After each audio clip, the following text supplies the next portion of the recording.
지난주에 하나님을 경외하는 다윗이 하나님보다 골리앗을 두려워하지 않았기 때문에 골리앗을 이길 수 있었다라고 말씀을 드렸어요. 또 사울 왕은 골리앗을 두려워했고 골리앗을 죽인 다윗을 더 두려워했기 때문에 하나님을 두려워할 틈이 없었어요. 사실은. 그러다 보니까 두려운 다윗을 죽이려고 쫓아다니는 이 처참한 인생, 그리고 처참한 최후를 맞게 된 그런 이야기들을 저희가 나누었습니다. 이 두 사람 외에도 성경에 나오는 그 구약의 많은 인물들, 두려움을 줄 수밖에 없는 환경과 조건들을 두려워하지 않고 하나님을 경외했던, 즉 하나님을 두려워했던 사람들이 하나님께서 지켜주시고 세워주셔서 승리하는 그런 모습들을 같이 나누었습니다. 오늘은 신약 성경을 통해서 하나님을 경외하는 자, 즉 하나님을 두려워하는 자에게 하나님이 어떻게 임하셨는가 나눠보려고 합니다. 오늘 성경 본문 말씀, 하나님을 경외하는 것이 지식의 근본이라, 지난주 말씀과 동일하게 하나님을 경외하는 것이 모든 지혜와 지식의 근본이라고 말씀드렸어요. 그렇기 때문에 신앙의 기초 역시 하나님을 경외하는 것, 즉 두려워하는 것부터 쌓아 나가야 된다라는 거예요. 신앙의 기초가 무엇입니까? 라고 물어보면 뭐라고 대답하시겠습니까? 교회 가는 거예요? 찬양 잘하는 거예요? 말씀 암송하는 거예요? 기도 잘하는 거예요? 라고 이야기할 수 있지만 오늘 본문 말씀대로라면 신앙의 기초는 그런 게 아니에요. 그것도 물론 기초지만 신앙의 가장 큰 기초는 뭐냐면 하나님을 경외하는 것, 즉 두려워하는 것이라는 사실입니다.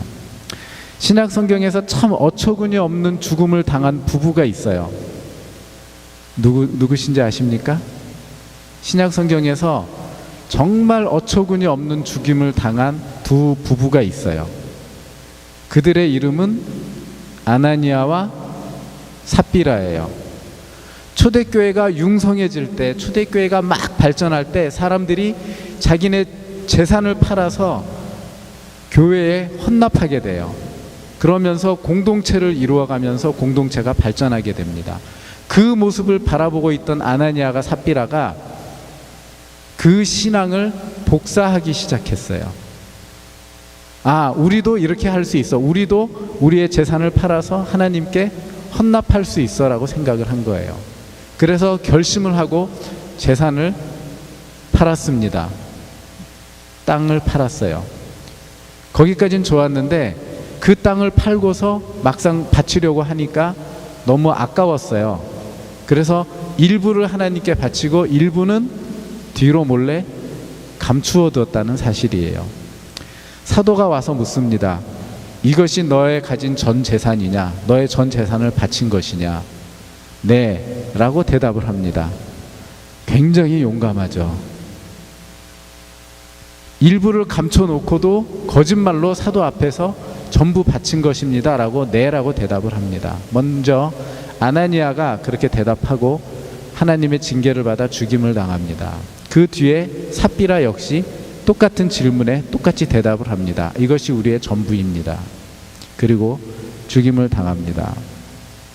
이 부부가 이렇게 어처구니 없는 죽임을 당하게 된 가장 큰 원인은 무엇일까요? 교회 안에 들어온 것? 다른 사람이 신앙생활 하는 것을 모방한 것? 그게 아니라고 저는 생각해요. 우리는 얼마든지 다른 사람의 신앙을 모방하면서 사실 성장할 수도 있어요. 헌신을 잘하는 사람, 기도 잘하는 사람, 찬양 잘하는 사람, 잘 섬기는 사람을 보면서 우리도 그렇게 해나갈 수 있어요. 그러나 이 부부가 어처구니 없는 죽임을 당하게 된 결정적인 계기는 성경 말씀에 있는 대로 하나님을, 성령님을 속였기 때문이에요. 여러분들이 누구를 속이려고 할 때 그 사람이 정말 두려우면 그 사람 못 속여요. 속일 수가 없어요. 그 사람이 빤히 환하게 나를 보고 있다고 생각하면 속일 수가 없어요. 그런데 그 두려움이 없었던 거예요. 하나님을 업신여겼던 거예요. 그러니까 속일 수밖에 없었다는 사실이에요. 처음엔 속이려고 하지 않았지만 그들을 속이도록 만든 건 그들이 바치려고 하는 재물, 그들의 환경과 조건이었다는 사실이에요. 우리는 하나님을 속이려고 마음 먹고 작정하고 살아가는 사람은 없어요. 그러나 어느 순간에 우리에게 닥치는 환경과 조건이 하나님 앞에 거짓을 하게 하는, 잘못된 일들을 하게 하는 것을 만들어가는 것을 볼 수 있습니다. 분명히 아나니아와 삽비라의 신앙의 기초는요, 하나님이 아니었어요. 그들은 관계였어요. 서로 이 교회 들어오니까 서로 화목하고 막 자기 거 내놓고 막 사랑을 나누고 너무 보기 좋아. 그런 관계로부터 신앙생활이 시작되었다라는 거예요. 그렇게 시작되었더라도 빨리 하나님을 발견했더라면, 하나님이 어떤 하나님인지 알았더라면 그들은 하나님을 속이는 일을 감히 하지 못했을 거예요.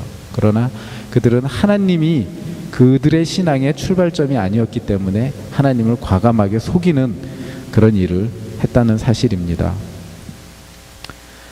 하나님을 두려워하지 않으면 그리스도인들이 쉽게 거짓말합니다. 그것도 아주 뻔뻔하게 거짓말하죠. 네, 모든 거짓말은 사실 뻔뻔한 거예요. 그렇죠. 그 뻔뻔한 거짓말을 하게 됩니다. 하나님을 두려워하지 않으면 그리스도인들이 쉽게 핑계를 댑니다. 사실 핑계도 깊게 들어가 보면 확실한 거짓말이죠. 거짓말과 동일한 것입니다. 하나님을 두려워 않는 신앙인들이 각종 범죄를 저지릅니다. 지난주에 나왔던 뉴스 중에 인천에 어떤 전도사님이 10여 명의 청소년들을 수년 동안 강간하는 그런 뉴스가 있었습니다. 하나님을 두려워하지 않기 때문에 아버지 된 목사는 자신의 아들이라고 하나님을 두려워하지 않고 감쌉니다. 하나님을 두려워하지 않는 종교 집단들이 이들을 파면하지 못하고 여전히 받아주고 피해를 당한 자들은 억울함을 호소하고 있습니다. 하나님을 두려워하지 않는 신앙인들 정말 많은 각종 범죄를 저지르고 있습니다. 교회 안 다니기 때문이 아니에요. 기도하지 않기 때문이 아니에요. 하나님을 두려워하지 않기 때문에 그렇습니다. 하나님을 두려워하지 않는 신앙인들이 이기적인 행동과 이기적인 결정을 아주 쉽게 합니다. 하나님을 두려워하지 않는 헌신과 봉사는 자칫하면 자신이 그렇게 헌신과 봉사를 해놓고 그 열매를 맛보지 못하게 됩니다. 이 아나니아와 삽비라는 하나님께 자신의 재산을 일부를 드리고도 오히려 죽임을 당하는 그런 불행한 결론을 맺게 됐습니다. 하나님을 두려워하지 못했기 때문에, 하나님을 두려워하지 않았기 때문에 그렇습니다. 신앙생활을 모방하는 거 좋습니다. 주변에서 신앙생활 열심히 하는 사람들 따라가는 것도 좋습니다. 그러나 그 사람을 보고 신앙생활을 하면 안 됩니다. 그 사람을 보면서 이것이 신앙생활이라고 이야기하면 안 됩니다. 우리도 그렇게 신앙생활 해야지라고 말하고 그것이 전부인 것처럼 꾸며가면 안 된다는 사실이에요. 우리는 하나님을 바라보면서 하나님의 모습을 발견하고 그 하나님이 원하시는 뜻대로 하나님의 모습대로 우리는 신앙생활을 해 나가야 됩니다. 그곳에서 바로 하나님 경외함이 나타난다라는 사실입니다. 여러분, 하나님의 사랑 때문에 여러분들이 죄사함을 받고 하나님의 자녀가 돼서 영원한 천국을 약속받으셨습니까? 아니에요. 물론 하나님의 사랑 때문에 시작된 일이죠. 그래서 하나님의 사랑이라고 이야기할 수 있지만 저는 좀 더 구체적으로 들어가서 말씀을 드리고 싶어요. 우리가 하나님의 자녀가 돼서 살아갈 수 있는 것은요, 단순히 하나님이 우리를 사랑하셨다라는 그 단어만 갖고 되는 일이 아니었었어요. 예수님께서 이 땅에 오셔서 죽임을 당하셨기 때문에, 자신의 아들을 실질적으로 십자가에 달려서 죽게 만드셨기 때문에 우리가 구원받은 거예요. 하나님이 우리를 사랑한다 사랑한다 하시면서 예수님을 내어주시지 않았으면 그 사랑 때문에 우리가 구원받았겠습니까? 천만의 말씀이에요. 전혀 그렇지 않아요. 하나님께서 우리를 사랑하시고 우리들에게 자신의 아들을 내어주셨기 때문에 우리가 구원을 받았습니다. 즉 하나님의 엄격함, 하나님의 죄를 다스리시는 그 하나님으로 인해서 우리가 구원을 받았다라는 사실입니다. 그렇기 때문에 하나님의 사랑만을 강조해서 그리스도인들이 하나님을 두려워하지 않고 범죄하는 삶을 살도록 가르치는 많은 현대 교회의 교육과 신앙 교육은 저는 반드시 바꾸어져야 한다고 생각을 합니다. 모든 교회는 하나님을 성도들이 두려워해서 그분의 영광 앞에 무릎을 꿇을 수 있는, 하나님을 대할 때 무릎 먼저 꿇을 수 있는 그런 교육이 되어진다면 함부로 그런 세상에서 그리스도인이 범죄를 저지르고 살아갈 수 없다라는 사실입니다. 하나님을 두려워하지 않기 때문에 쉽게 판단하고, 하나님을 두려워하지 않기 때문에 죄를 지었음에도 깨달았음에도 불구하고 회개하지 않습니다. 그래서 하나님을 두려워하는 것이 지식의 근본이고, 하나님을 두려워하는 것이 신앙생활의 기초가 되어져야 한다라는 사실입니다. 하나님을 두려워하지 않기 때문에 말씀을 알아도 그렇게 살지 않습니다. 이렇게 안 살아도 돼. 이렇게 안 살아도 잘만 살고 있는데 뭐. 이렇게 안 살아도 안 지켜도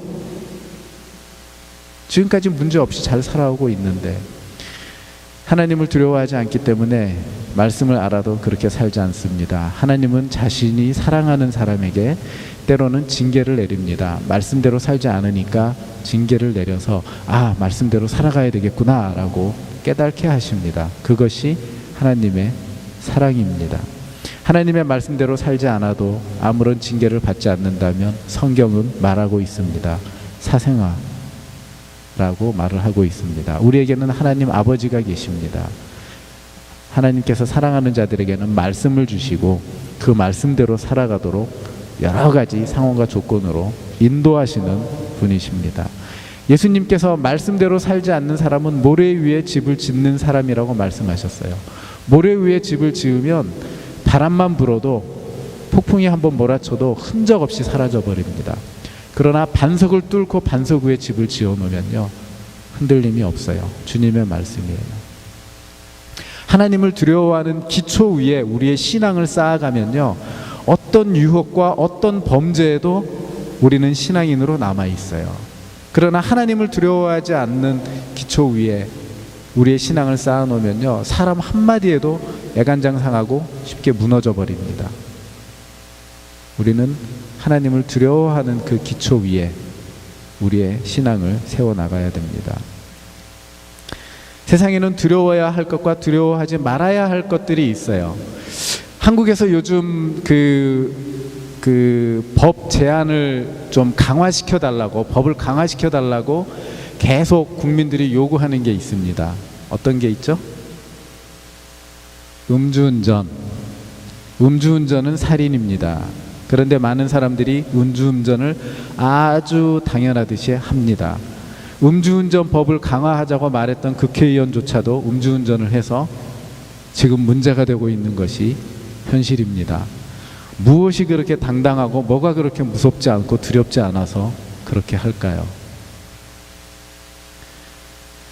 세상에는 두려워야 할 것, 두려워하지 말아야 할 것들이 많이 있습니다. 그러나 우리가 알아야 될 것 중에 하나는, 우리는 반드시 하나님을 두려워해야만 한다는 사실이에요.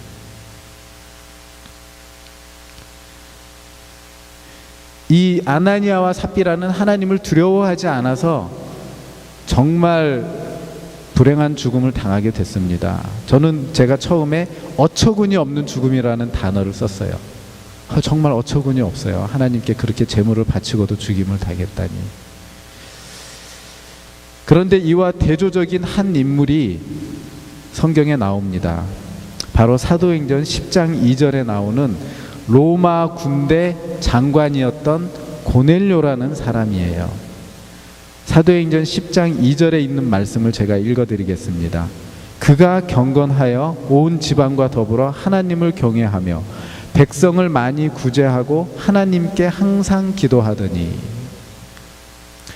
이 고넬료라는 사람은요, 경건한 사람이에요.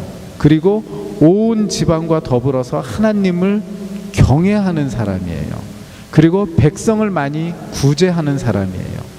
그리고 하나님께 항상 기도하는 사람이에요.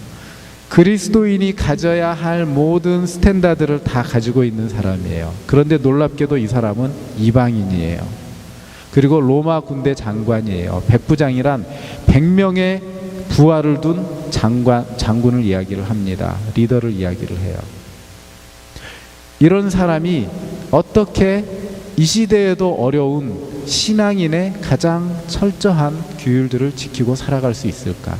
이 말씀에 보면 하나님을 경외하며 fear of God, 하나님을 두려워하며, 하나님을 두려워했던 거예요. 그래서 하나님을 두려워하는 사람들의 특징을 잘 보여주고 있어요. 경건할 수밖에 없어요, 하나님을 두려워하면. 그래서 이분은 경건했어요. 온 집안이 더불어 하나님을 믿었어요. 하나님이 두려우니까 가족들도 다 믿게 했던 거예요. 백성을 많이 구제했어요. 정말 그리스도인이죠. 이 시대에 많은 사람들이, 세상에 믿지 않는 사람들이 요구하는 것이죠. 그리스도인이라면 세상에 나아가서도 빛과 소금이 돼야 된다. 하나님을 두려워하는 사람은요, 세상에 나아가서도 빛과 소금이 돼요. 하나님을 두려워하지 않기 때문에 그리스도인이 세상에 나가서 욕을 먹는 거예요. 이 고넬료는 하나님을 두려워하기 때문에 백성을 많이 구제하는 그런 일을 하고 살았던 사람이에요. 그리고 하나님께 항상 기도하더니, 하나님께 항상 기도했던 사람이라는 사실입니다. 오늘날 하나님을 믿는 사람이 이루어야 할 일들을 다 이루고 사는 사람이라고 생각을 해요. 그런데 이 사람은 이방인이었어요. 사실은 성령 받지 못한 사람이었어요. 구원받지 못한 사람이었어요. 그래서 하나님께서 하나님을 두려워하는 이 고넬료에게 갑자기 큰 관심과 집중을 보이시게 돼요. 그래서 제1사도인 베드로를 불러가지고 베드로에게 환상을 보여줍니다. 베드로가 싫어하는 거, 부정하다고 생각하는 것을 잡아먹으라고 시켜요. 베드로가 이야기합니다. 저는 부정한 것을 먹지 않겠습니다. 하나님께서 말씀하십니다. 내가 이미 깨끗하다고 했으니까 부정하다고 말하지 말고 잡아먹어라. 환상 중에 보여주셨어요. 그 이야기는 이방인 고넬료를 그냥 나쁘다라고 생각하지 말고 그에게 가서 참 복음을 전해라라는 하나님의 뜻이에요. 이방인도 하나님을 두려워하면서 하나님을 섬기니까, 하나님께 기도하니까 하나님께서 갑자기 그 이방인에게 온갖 관심을 두시고 베드로에게 어려운 요구를 해가시면서 고넬료에게 보냅니다. 여러분, 하나님을 두려워하면요, 하나님이 우리에게 이처럼 관심을 보이세요. 안 그래도 사랑하는 우리인데 하나님을 두려워할 때 하나님이 우리에게 정말 큰 관심을 보여주고 계세요. 그리고 우리에게 관심을 보이시고 우리의 문제 가운데 문제를 해결하기 위해서 하나님이 베드로를 보내신 것처럼 우리에게 사람을 보내신다는 거예요. 하나님을 두려워하는 자에게 하나님은 그렇게 역사하신다는 사실입니다. 하나님께서는 이 고넬료에게 구원을 주시기 위해서, 그 기도에 응답하시기 위해서 성령님을 보내셨어요. 성령의 역사를 이루셨어요. 그리고 오늘 그 사도행전 2장의 이 사건을 쭉 읽다 보면 어떤 말이 나오냐면 천사가 동원됐다는 얘기가 나옵니다. 이 고넬료를 구원시키기 위해서 하나님께서 천사까지 동원을 시키셨어요. 베드로 동원시키고 성령님 역사하시고 천사까지 동원시켰어요. 왜? 하나님을 두려워하는 자였기 때문에, 하나님을 경외하는 자였기 때문에 그렇다는 말씀이에요. 여러분들 하나님을 경외하시면서 하나님이 다각적으로 이렇게 여러분들에게 다가오실 수 있도록 여러분들이 하나님을 경외하셨으면 좋겠어요.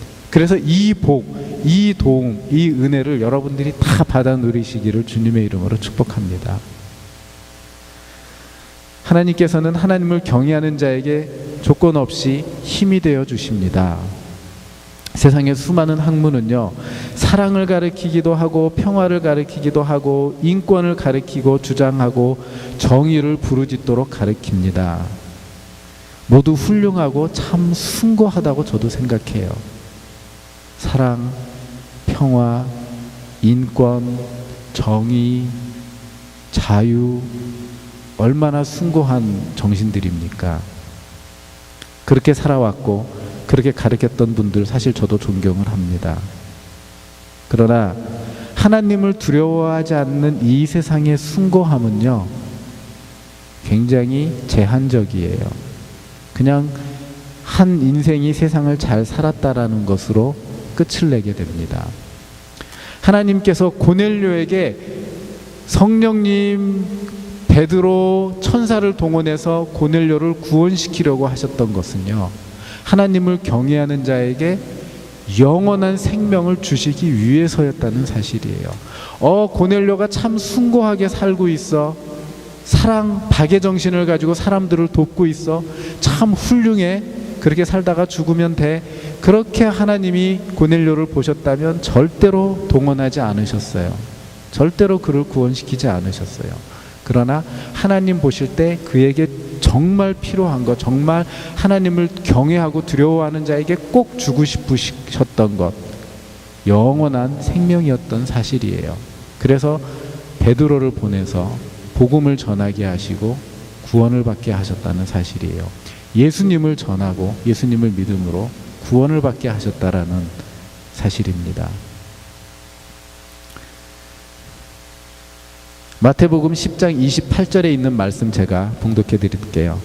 그리고 몸은 죽일지라도 영혼은 죽이지 못하는 이를 두려워하지 말고, 다시요. 몸은 죽일지라도 영혼은 죽이지 못하는 이들을 두려워하지 말고 영혼도 몸도 둘 다 지옥에 던져서 멸망시킬 수 있는 분을 두려워하여라. 마태복음 10장 28절 주님이 하신 말씀이십니다. 우리 예수님도요, 하나님을 두려워하셨어요. 그 두려움은 그냥 단순한 무서움이 아니라 그 하나님 앞에 예수님께서도 무릎 꿇지 않을 수 없는, 그 하나님의 영광을 찬양하지 않으면 안 되는 그 두려움을 갖고 계셨다라는 사실이에요. 그래서 우리에게 말씀하셨어요. 몸도 영혼도 다 지옥불에 멸할 수 있는 자를 너희가 두려워해야지. 왜 세상을 너무 두려워하고 살고 있느냐? 세상을 두려워하다가 왜 하나님을 두려워하지 못하느냐 하는 거예요. 고넬료는 백부장이고 로마의 힘 있는 사람이에요. 100명의 부하를 거느린. 이 사람이 무서워해야 할 것은 무엇이었을까요? 로마의 법을 잘 아시면요, 이 고넬료가 가장 무서워해야 할 것은 로마의 권력, 로마의 힘, 그것을 가장 무서워해야 되는 사람이에요. 너무나 군대 장관이기 때문에 잘 알 거 아닙니까? 어떻다라는 것을. 그런데 이 사람은 그 로마의 힘과 그 권력보다 더 두려워했던 것이 하나님이었다는 사실이에요. 그때 당시에 로마군들은 예수 믿는 사람을 반역자라고 잡아 죽이는 역할을 했었어요. 그런데 그 장관이, 백부장이 예수님께 매일 항상 기도하면서 온 집안이 경건하게 하나님을 믿었다라는 것은요, 대단한 용기예요. 얼마만큼 하나님을 두려워하면 자신의 처한 그 직업, 상황, 그보다 하나님을 더 두려워하고 하나님을 더 경외했겠습니까? 하나님이 과연 진짜로 이 고넬료에게 베드로를 동원하고 성령님 역사하시고 천사까지 동원해서 일을 할 만하시잖아요. 하나님을 그렇게 두려워했기 때문에 그렇습니다. 하나님께서는 하나님을 경외하는 자에게 가만히 있지 않으십니다. 그렇게 응답하시는 분이십니다. 교회에 다니면서도 하나님을 두려워하지 않는 신자들 많습니다.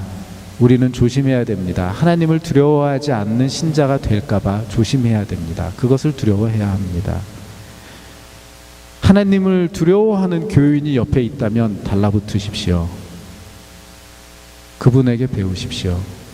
그분이 하나님을 두려워서 어떻게 신앙생활 하는가를 본받으십시오. 그러나 하나님을 두려워하지 않고 세상 자랑하는 사람, 좋아 보이지만 조심하셔야 합니다. 하나님을 두려워하는 교인과 함께 일을 하면 절대로 당신을 속이거나 배반하지 않을 것입니다. 하나님을 두려워하는 자와 교제하십시오. 그러면 절대로 내가 배반당하지 않을 것입니다. 하나님을 무시하는 자와는 정말 조심하십시오. 그가 언제 하나님의 형벌에 처할지 모릅니다. 그리고 나도 그와 더불어 하나님의 징계 가운데 놓일지 모르는 일입니다. 일을 시작하기 전에, 결정하기 전에 하나님을 두려워하는 마음으로 우리의 뒤를 한번 돌아보십시오. 이거 될 것 같아요. 이거 막 이루어질 것 같아요. 좋습니다. 그러나 그 안에서 하나님이 어떤 마음을 주시는지 두려운 마음으로 한번 돌아볼 수 있어야 됩니다. 그래야지만 하나님의 도우심을 받을 수 있습니다. 두려워하지 않고 받아먹은 뇌물이 그 사람의 손에 수갑을 채우고 그 사람의 인생을 감옥에서 보내게 합니다. 우리는 우리에게 주어지는 것들 속에서 그냥 받지 말고 그것이 정말 내가 하나님을 두려워했을 때 받아야 될 것인가 말아야 될 것인가 뒤를 돌아다 보면서 결정해야 된다라는 사실입니다.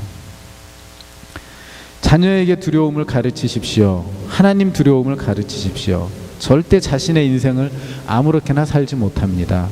아무데나 자신의 몸과 마음을 던지지 못합니다. 하나님을 경외하도록 가르치십시오. 하나님을 두려워하도록 가르치십시오.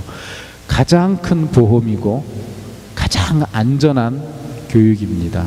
하나님을 두려워하는 것부터 시작해야 합니다. 사도행전 9장 3절에 보면 이런 말씀이 있습니다.